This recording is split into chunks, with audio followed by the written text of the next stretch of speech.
India Israel से sky sting missile ले रहा है। हमले में इंडिया का एक मिग और एसयू तैयारा तबाह हुआ था। पाकिस्तान की एयरफोर्स न्यूट्रल हो जाएगी और कोई भी जहाज कहीं से भी उड़ेगा उसको हिट किया जा सकेगा, पर ऐसा नहीं हुआ। इसराइल से स्काई स्टिंग 250 किलोमीटर मार करने वाले 6th जनरेशन के एयर टू एयर मिसाइल लेने की, ये राफेल कंपनी की ही तरफ से बनाया गया एक ऐसा air to air 6th generation missile system है जिसकी रेंज 250 किलोमीटर तक। और इंडियन एयरफोर्स का एक मिग तैयारा जिसमें अभिनंदन जो है पाकिस्तान से चाय पी कर गया, और एक एसयू तैयारा भी तबाह होने की इतलात है। ये कहा जाता था कि फर्स्ट हिट की पावर, ये फर्स्ट ऑपरेट की पावर पाकिस्तान एयरफोर्स के पास थी। क्यों? क्योंकि पाकिस्तान एयरफोर्स के पास जेट एंड सी थे। राफेल चाहिए। अब राफेल और जेट एंड सी का अगर मुकाबला किया जाए तो राफेल कंपैरेटिवली बहुत अच्छा जहाज काउंट होता है जेट एंड सी की निस्बत। इंडियन मीडिया पर इतलात है कि इंडिया इसराइल से स्काई स्टिंग मिसाइल ले रहा है। ये स्काई स्टिंग मिसाइल क्यों लिए जा रहे हैं और इनकी रेंज क्या है, इस पर बात करेंगे। और साथ साथ ये आपको बताने की कोशिश करेंगे कि 2019 में जब बालाकोट के हमले में इंडिया का एक मिग और एसयू तैयारा तबाह हुआ था, तो उसके बाद उन्होंने कहा था कि हमें राफेल मिल जाए तो उनका गैप पूरा हो जाएगा। राफेल मिलने के बाद क्या कमी रह गई, और फिर S-400 से इंडियन एयरफोर्स जो ये सोच रही थी कि 400 किलोमीटर की रेंज, यानी टोटल S-400 जो मिसाइल डिफेंस सिस्टम था उसकी रेंज 600 किलोमीटर की है, तो ये सोचा जा रहा था कि भोज और आदमपुर में लगाकर इससे पूरी पाकिस्तान की एयरफोर्स न्यूट्रल हो जाएगी और कोई भी जहाज कहीं से भी उड़ेगा उसको हिट किया जा सकेगा, पर ऐसा नहीं हुआ। इन तमाम मामलात के बाद अब आ गई है कहानी स्काई स्टिंग की। इसराइल से स्काई स्टिंग 250 किलोमीटर मार करने वाले 6th जनरेशन के एयर टू एयर मिसाइल लेने की इंडियन मीडिया बातें बता रहा है। इसका तोड़ पाकिस्तान ने क्या किया है, आज इस व्लॉग में बात करेंगे। मैं जुल्करनैन शेख आपको सहाफी पेंसिल पर खुशामदीद कहता हूं। स्काई स्टिंग क्या है, पहले मैं आपको यह बताऊं। ये राफेल कंपनी की ही तरफ से बनाया गया एक ऐसा air to air 6th generation missile system है जिसकी रेंज 250 किलोमीटर तक है। अब इसकी और क्वालिटीज, ये कितना लंबा है, कितना चौड़ा है, ये छोड़ दें। अब 250 किलोमीटर हल निकाला है पाकिस्तान के PL-15 या PL-17 पाकिस्तान जो चाइना से लेने लगा है उसका हल। अब ये कहा जा रहा है इंडिया की तरफ से, क्योंकि पाकिस्तान के पास PL-15 थे और इन PL-15 की रेंज 200 किलोमीटर तक की थी, और अब हमें जो है स्काई स्टिंग लेना चाहिए जो कि बहुत ही महंगा सिस्टम है। थोड़ा सा मैं आपको बैकग्राउंड में लेके जाता हूं।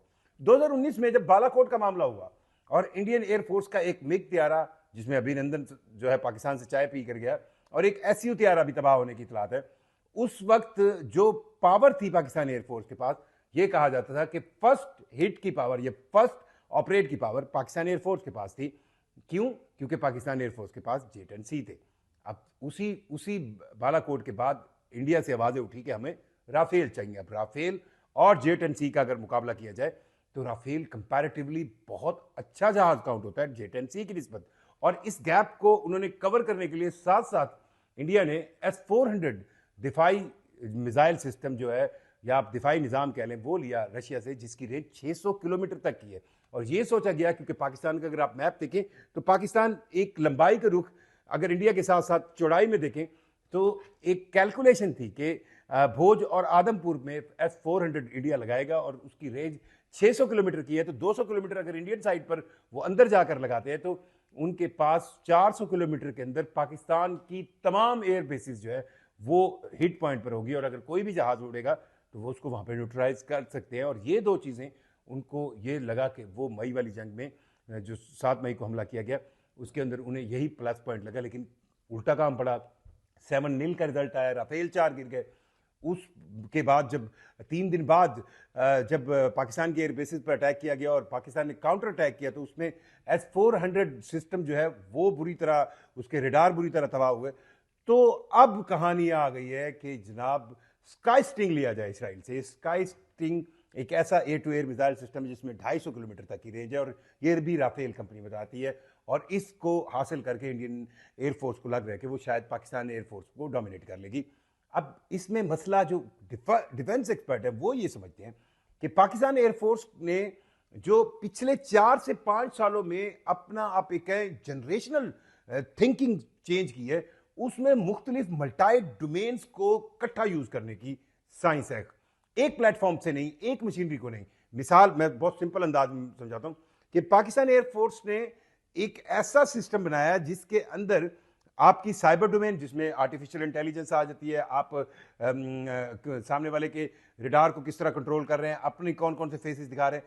फिर उसके बाद स्पेस डोमेन में बहुत कम लोगों को शायद ख्याल हो, पाकिस्तान ने पिछले बहुत ही कम अरसे में 3 सैटेलाइट, अब तीसरा जो है वो 2-3 दिन पहले जो है वो फिजा में गया, 3 सैटेलाइट, अब पाकिस्तान के पास सैटेलाइट लॉन्चिंग व्हीकल मौजूद नहीं है या लॉन्चिंग पैड नहीं है, तो ये चाइना से जो है वो लॉन्च किए जाते हैं, लेकिन ये टोटली कंट्रोल बाय पाकिस्तान होते हैं।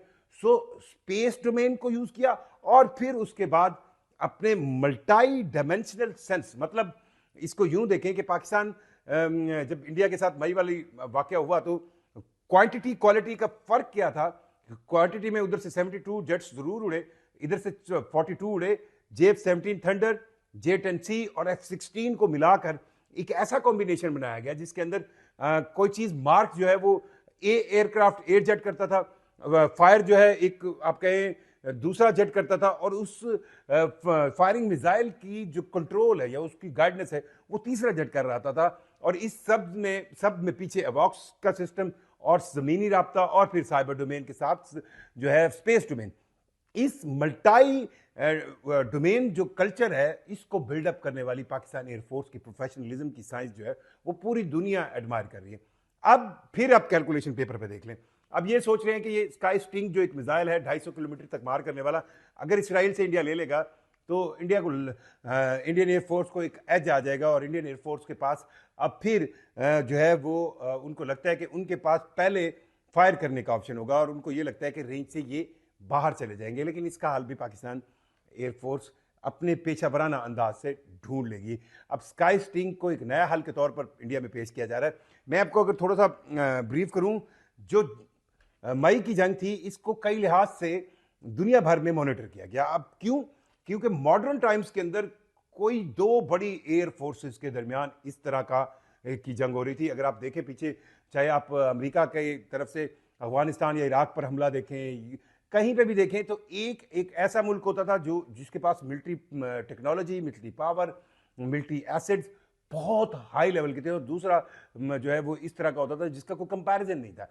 सो रीसेंट टाइम्स में अगर कोई दो मॉडर्न एयर फोर्सेस या दो मॉडर्न मिलिट्रीज टेक्नोलॉजीज आपस में टकराई हैं तो वो पाकिस्तान और इंडिया की ये मई की जंग थी। और उसके अंदर जिस तरह पाकिस्तान के मिलिट्री इदारों ने, स्पेशली एयरफोर्स ने जो कोऑर्डिनेशन दिखाई, और फिर उसके साथ साथ ग्राउंड सेंस में जिस तरह अटैक्स किए गए, इसको बहुत ज्यादा एडमायर किया जा रहा है। सो अगर इंडिया ये सोच रहा है कि 6th जनरेशन के स्काई स्टिंग इसराइल से मिलेंगे और वो इसके जरिए जो है पाकिस्तान के एयरक्राफ्ट या पाकिस्तान के सिस्टम, क्योंकि उनके पास रेंज 250 किलोमीटर हो जाएगी, तो ये तो उन्होंने पहले भी किया था। ये तो उन्होंने राफेल लेते हुए भी यही सोचा था कि हमें J-10C से अच्छा तैयारा मिल जाए तो हम इनको गिरा लेंगे।